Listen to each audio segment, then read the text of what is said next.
In this video, I'm going to be building the best possible budget team right now in NBA 2K23 Myteam. Pretty much every single player on this team will be under 10,000 MT. There might be a couple that are like 12 to 15,000, but these are going to be some of the best budget cards in the game. I kind of consider budget cards like 20 to 25,000 MT, but I did want to put those cards on this team. So like I said, every single card on the squad will be about 10 to 15,000 MT, or maybe even a little bit cheaper. But let me know in the comment section down below who are some of your guys' favorite budget cards in the game, and let me know what you guys would change about my budget squad. But at the starting point guard position, I think one of the best budget cards and one of the best value cards in the game is going to be our starting point guard, and that's going to be the Amethyst Penny Hardaway. I mean, if we're talking about value cards in the game, he's one of the best value cards that you can pick up in the entire game just because of his defense. He's 6'7" at point guard, and he is basically his pink diamond version as an Amethyst who goes for about 2,000 MTs. If we're talking about building a budget squad, he's got to be the perfect point guard to go with. His stats really aren't going to be anything too crazy. He's got Hall of Fame claim breaker, quick first step, which is nice.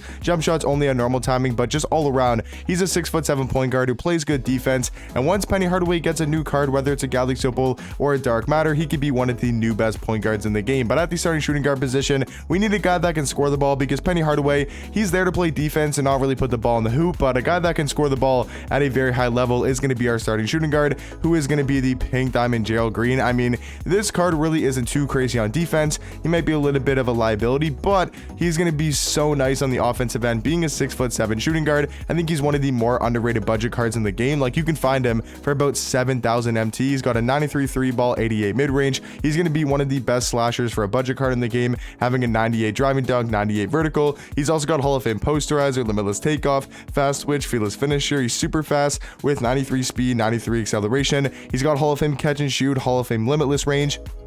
And then even playmaking wise, he's got Hall of Fame clamp breaker, Hall of Fame handles for days, hyperdrive, and quick first step as well. So those are some amazing Hall of Fame playmaking badges. Jump shot wise, I think is pretty decent. His SIGs aren't the best, but this card's still going to be amazing for, like I said, about 7 to 10,000 MT. And then at our starting small forward position, we're going to get a very good offensive card to go alongside Gerald Green, I should say, and Penny Hardaway, and that is going to be Jaden McDaniels. I think the guy that we're actually bringing off the bench is probably a little bit better than Jaden McDaniels, but I think to fit this starting lineup, I think Jaden is probably a little bit better for this certain starting lineup, because he's a 6'9" small forward with a 7-foot wingspan, and he is super well rounded for a diamond card. Another really good value card in the game.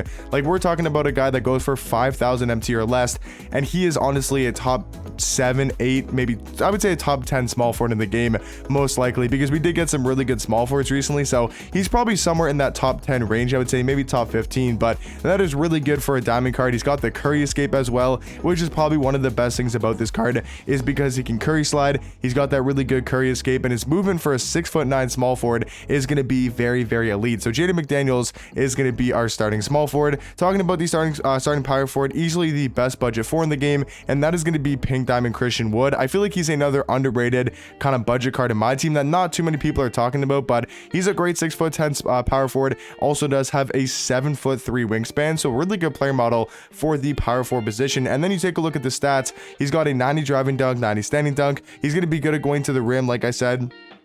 Obviously, with those stats, he's got Hall of Fame posterizer, bully, limitless takeoff. You know, he's got 85 speed, 85 acceleration with a 90 vertical as well. His jump shot's pretty good for a power forward on quick timing. He's got the MJ dribble style, that normal leaner, which is really nice to have on any card on next gen. Defensively, not going to be the greatest, but I feel like honestly, as a line, they're going to be able to get the job done on the defensive end. Like, you got a 6'7" point guard, a 6'7" shooting guard, a 6'9" small forward, and a 6'10" power forward. So nothing like crazy, you know, having like super tall players, but they're going to be very, you know, they're definitely going to be tall. I wouldn't say they're an undersized 1 through 4. And then at the starting center position, one of the best budget centers in the game, maybe even the best budget center, and that is going to be pink diamond Marc Gasol. Obviously, if you can afford D-Rob, I think D-Rob is a decent amount better than Marc Gasol, and obviously I'm talking about pink diamond D-Rob. I do think he's better than Gasol, but if we're talking about a center for under that 15,000 MT range, I think Marc Gasol is the best in the game. He's a 7'1" center with a 7'4" wingspan. He can shoot the the three ball at a very high level with a 93 three ball,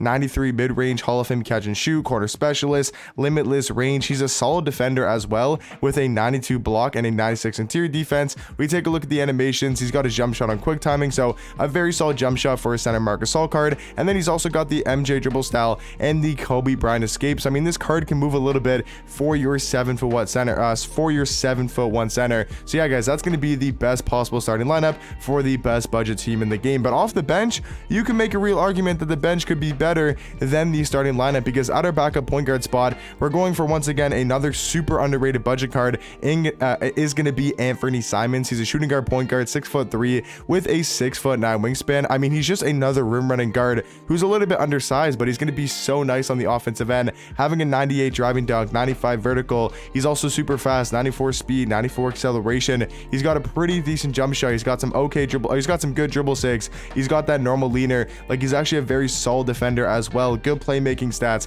Hall of Fame claim breaker, hyperdrive, quick first step. Like, he is just such a good budget point guard for under 10,000 MT. And then at the backup too, I wanted to have a guy that has some really good height and defense as well, and I feel like the perfect card for that is going to be the Diamond Luol Deng, who no one's really talking about anymore, but I still feel like when we're talking about budget cards, you still got to mention Luol Deng at that shooting guard position, because the fact that he's 6'9" with a 7-foot wingspan and has a really good player model for that shooting guard spot. He's going to be a very solid defender, 96 steal, 96 lateral quickness, 95 perimeter, also does have an 88 block and an 88 interior defense. So all around, I think Luol Deng going to be one of the best defenders for a budget card. And then even his jump shot is very solid as well with the Donovan Mitchell base on quick timing, has some pretty decent dribble sigs. So I think Luol Deng is going to be a really good pairing alongside Anthony Simons. And just to get us some more offense at the backup small forward spot, like I said, I do think AK is probably actually a little bit better of a small forward than Jaden McDaniels, but I want to have him off the bench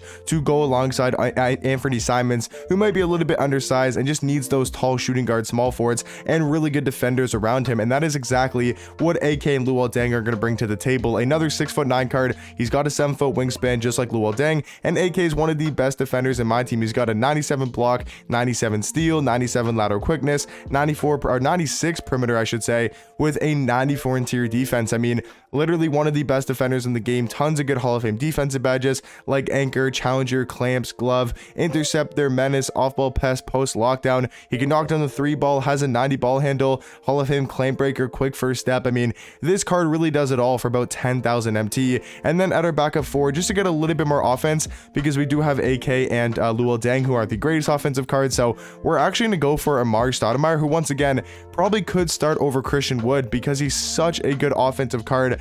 Like, he's going to bring some great offense off the bench next to AK and Luol Deng. He's 6'10" at the power forward position with a 7'1" wingspan. I mean, just take a look at these offensive stats for your power forward. He's got a 97 driving dunk, 95 standing dunk, pretty fast as well. I mean, 90 speed, 90 acceleration. That's +5 compared to a guy like Christian Wood. He's also got a 95 vertical, Hall of Fame posterizer, limitless takeoff. He's got that bully badge on Hall of Fame, which is super nice to have. Jump shot wise, on very quick timing, even though it's not a great jump shot because that base is super slow, but it's still a pretty decent jump shot on very quick. He's got legit point guard dribble sigs. He's got the James Harden size up, John Wall escape, some of the best sigs in my team. Dame behind the back, MJ dribble style, normal leaner. I mean, just all around for about 10,000 MT, maybe 10 to 12,000. He's going to be one of the best value power forwards in my team currently because of his offense and just how good of a card all around he's going to be. And then, guys, to round off the squad, there's going to be two different centers I would recommend going with the next to a guy like Amari Stoudemire. If you want to go for the better all-around center, I do think it's going to be JV, Jonas Valanciunas. But if you want to cheese and you like using inside bigs and you can use a center who doesn't shoot, I've seen a lot of people have a lot of success with Mark Eden because the fact that he's 7'4" and he's going to be an absolute inside monster. I mean, he's going to be a great defender, 98 block, 98 interior defense. He's going to be great finisher around the rim, great strength. He might be a little bit slow, but for a guy who's 7'4", not that slow, to be honest. I mean, if you guys can run it inside and you like running insides, Mark Eden is going to be super nice to have because, like I said, he's going to be an inside big only with a 25 3 ball and a 40 mid range, so can't shoot the ball at all. But if you're okay with that and you can use a guy that can't shoot and you want to have a guy that's just going to be able to dominate the paint, play really good defense, block shots, contest shots, grab rebounds, then you probably want to go for Mark Eden. If you're looking for a card that's a little bit more well-rounded at the center spot, I think JV is going to be a really good option as well. But guys, let me know in the comment section down below who are your guys' favorite budget cards in my team right now, and let me know if you guys would change about my budget team. But I think if you guys are rocking, you know, with about 50,000 MT, maybe 75,000, I do think you guys can definitely afford this squad, and it's going to be a really good starter team in my team. But let me know what you guys think about it in the comment section down below, and I'll catch you guys in the next one. Peace.